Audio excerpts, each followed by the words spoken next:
Hola, ¿qué tal? Buenas tardes. Soy la doctora Gisela Carlos Fregoso de la Universidad de Guadalajara y miembro del colectivo para eliminar el racismo en México, el colectivo Coopera.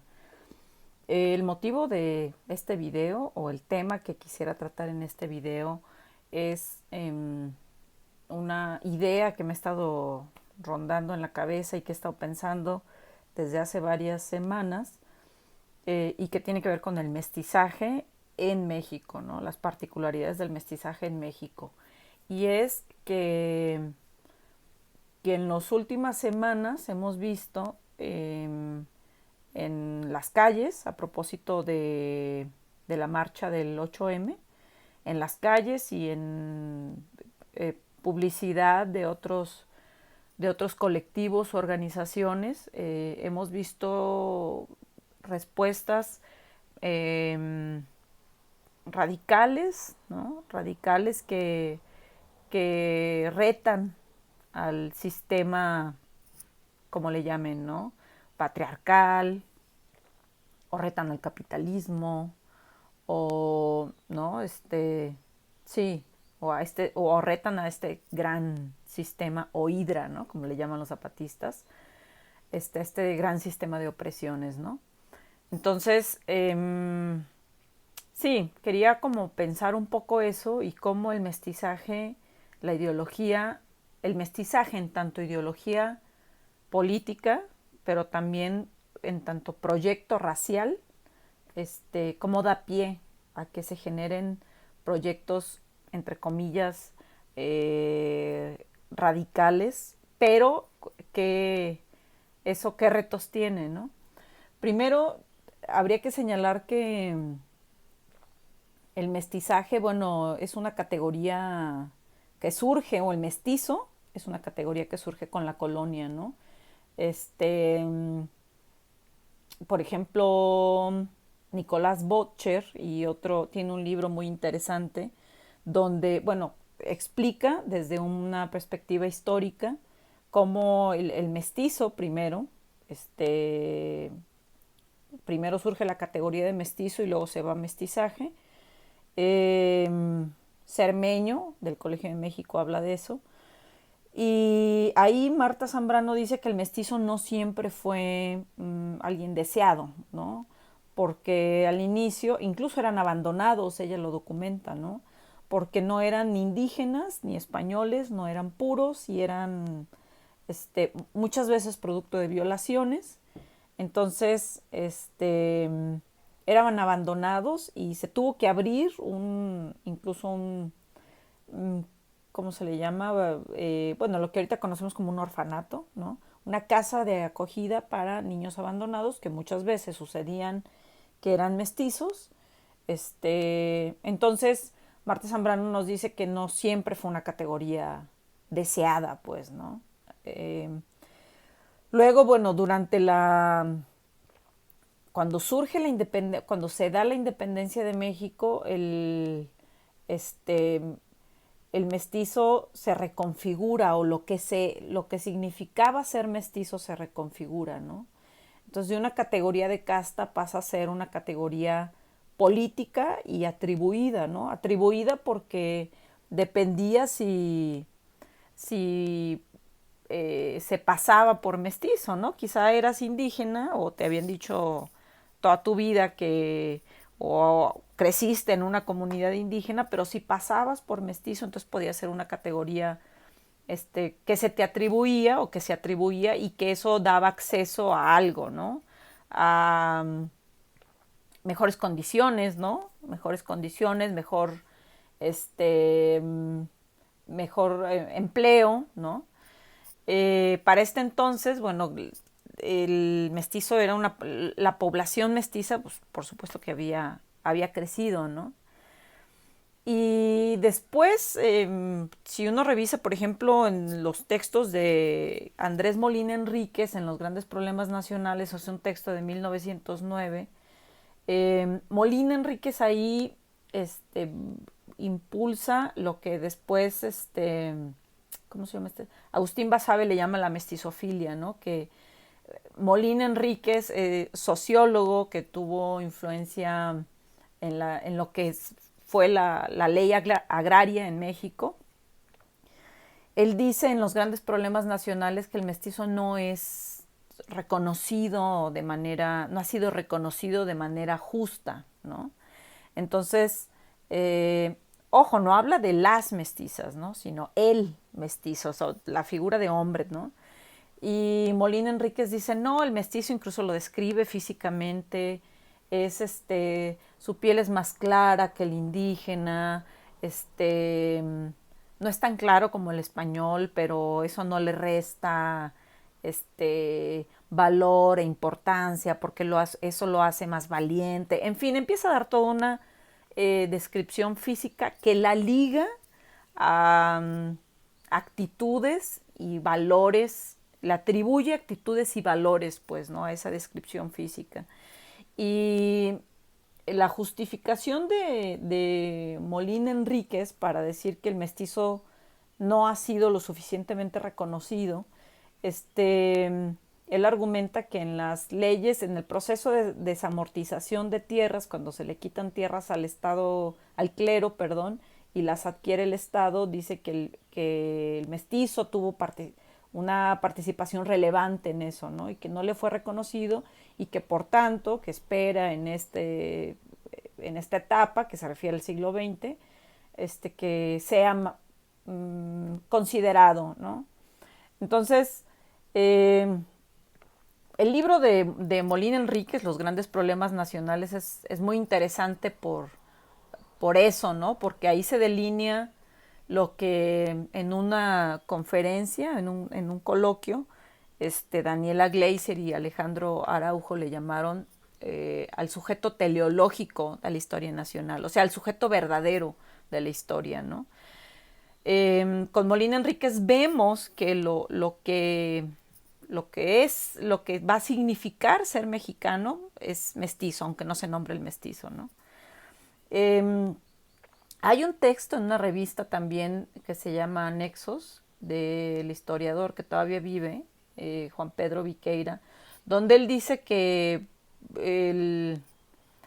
básicamente, bueno, desde mi perspectiva, ustedes lo pueden consultar, está en línea, es gratis, donde dice que no es necesario hablar de mestizo o mestizaje, porque mestizaje pues es la mezcla cultural, ser mestizo implica la miscegenación, o sea, la mezcla de varios genes, entonces, pues que todos somos mestizos de alguna manera y que, ¿para qué, no?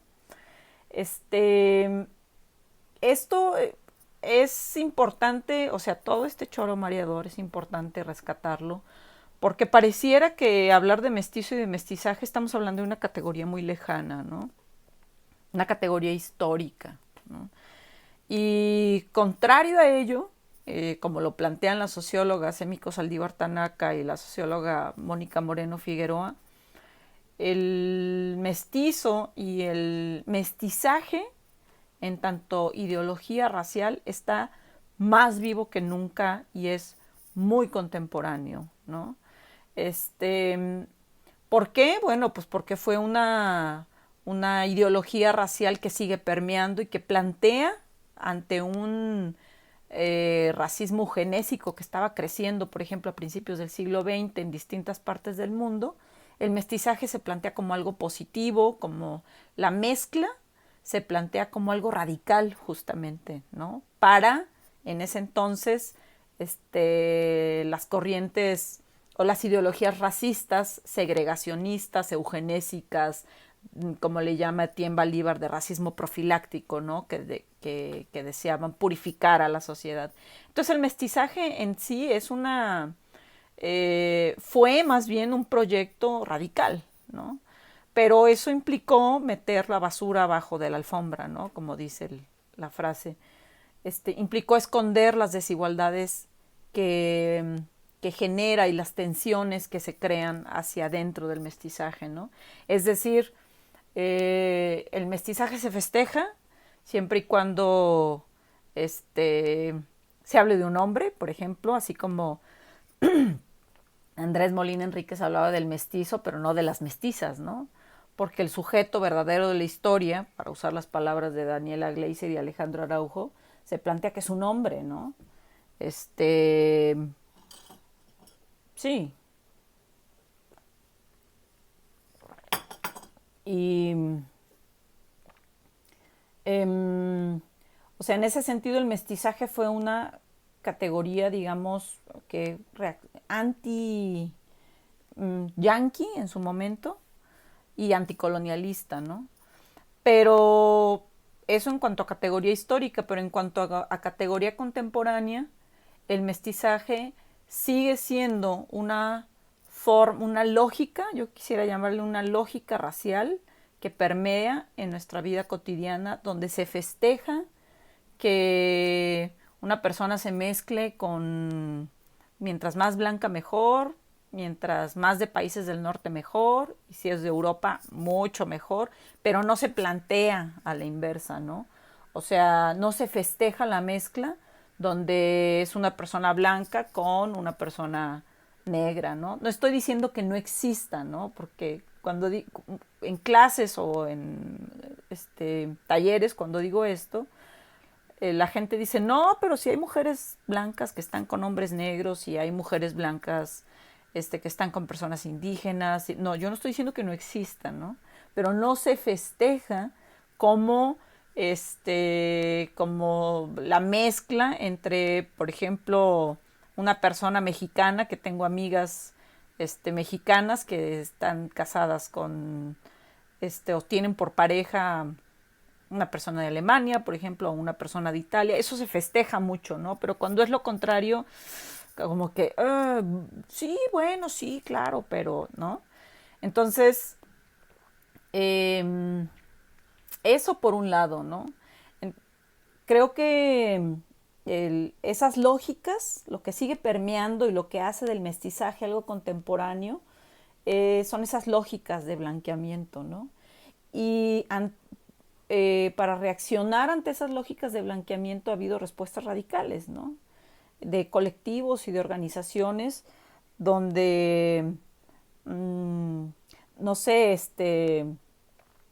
en la marcha del 8M en distintas partes del país se podían ver carteles del feminismo será antirracista o no será, ¿no? Este, que retoman, digamos, una, o sea, el hecho de que tengan un cartel no quiere decir que retomen una lucha, pero digamos que ponen el ojo, ponen la atención en el blanqueamiento, ¿no? Pero como está ocurriendo aquí en la ciudad de Guadalajara, Jalisco, México, y en otras partes, en otras geografías, por ejemplo, pensemos en los grupos o colectivos feministas separatistas, ¿no? Hace poco salió un texto que se llamaba El separatismo, la mayonesa del feminismo, ¿no? Que está en redes sociales, lo pueden encontrar, el acceso es gratuito. Y decía por qué un separatismo es un feminismo blanqueado, ¿no? No voy a poner palabras en la persona que escribió eso, porque, pero lo interpreto o quiero enfatizar, ¿no? Que ante ese texto hubo muchas reacciones que decían, ¿cómo que porque reclamo espacios separatistas? O sea, en el entendido de que el feminismo separatista es radical y este es un posicionamiento radical, ¿no? Que tiene su potencial, nadie está diciendo que no. Y bueno, ante esa reacción, ante este texto, la gente decía, ¿cómo que por ser separatista me están llamando privilegiada, me están llamando blanca? Yo ni blanca soy, ¿por qué tengo de privilegiada? Bueno, vamos por partes, ¿no? La, la lucha antirracista, pensemos en, hablo desde mi muy personal punto de vista, ¿no? La lucha antirracista o pensemos en colectivos indígenas, qué sé yo, eh, no es posible lanzarla desde un separatismo, supongamos desde poblaciones indígenas, porque tanto mujeres indígenas como hombres indígenas eh, están en los procesos de racialización en desventaja, ¿no? Y viven el racismo. Es decir, generar espacios separatistas, como se menciona en este texto, en generar espacios separatistas en colectivos indígenas, qué sé yo, no es, primero, no es separatismo, ¿no? Sino espacios de seguridad. Incluso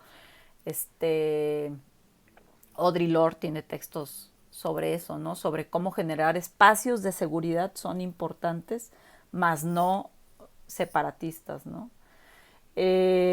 Una lucha, no sé, pienso en el colectivo Amafrocol, ¿no? Que una de las personas que está ahí, por una entrevista que pude leer que le hicieron, este, una de las personas del colectivo Amafrocol de Colombia, que es un colectivo de mujeres negras, mencionaba, no, sí tuvimos nuestras diferencias, queríamos organizarnos, queríamos quejarnos, manifestar nuestra inconformidad porque por nuestro pelo no se nos daba empleos o decíamos que éramos sucias, a los hombres también no les daban empleos o los detenía muy seguido la policía, pero vimos que al estar organizadas y organizados, teníamos nuestras diferencias entre nosotros mismos, ¿no? Y una de esas diferencias era, menciona esta entrevistada, una de esas diferencias era que teníamos una amiga, una compañera ahí en el colectivo, que en ese entonces se llamaba de otro modo, en el colectivo, que era lesbiana, y los muchachos, también negros, decían, no, pues no se junten con ella, ¿por qué? Dicen, entonces tuvimos que tomar distancia, ¿no?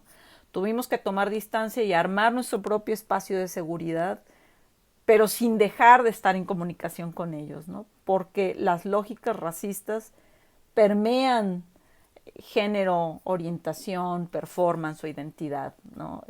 O identidad de género, trascienden, no permean, sino trascienden eso, ¿no? Y eso por un lado, ¿no? Como la discusión, por un lado en la discusión del feminismo separatista, y no trabajo temas de feminismo, habrá gente que sí lo haga y seguramente se sabe la discusión al derecho y al revés.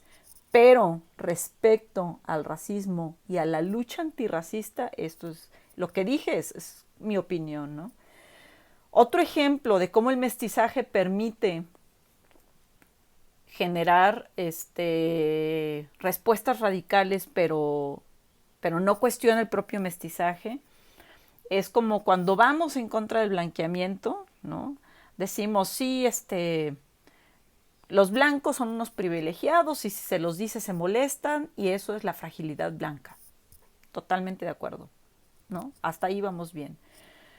Pero esa misma persona, o yo, supongamos, si yo digo eso y a mí me dicen, ay, es que te confunden con, no sé, estoy inventando, ¿no? Te confunden con China, ¿no? Y eso me molesta, me encabrona y digo, pinches chinos, ¿qué? ¿Por qué me confunden con China? Es decir, el mestizaje mexicano, ¿no? El mestizaje se dio de otra manera en Ecuador, en Perú, que fue muy similar, las lógicas peruanas son muy similares a las mexicanas, o el contexto. El mestizaje en otros lugares va a ser otra cosa, pero para el caso del mestizaje mexicano, y ustedes pueden revisar trabajos de Marco Antonio Pérez Jiménez, Jorge Gómez Izquierdo, hay un racismo antichino o antiasiático muy fuerte, ¿no? Entonces, es curioso cómo desde el mestizaje sí puedo cuestionar el blanqueamiento y las lógicas coloniales, pero sigo perpetuando aquellos otros pequeños componentes que alimentan las propias lógicas raciales del mestizaje, ¿no?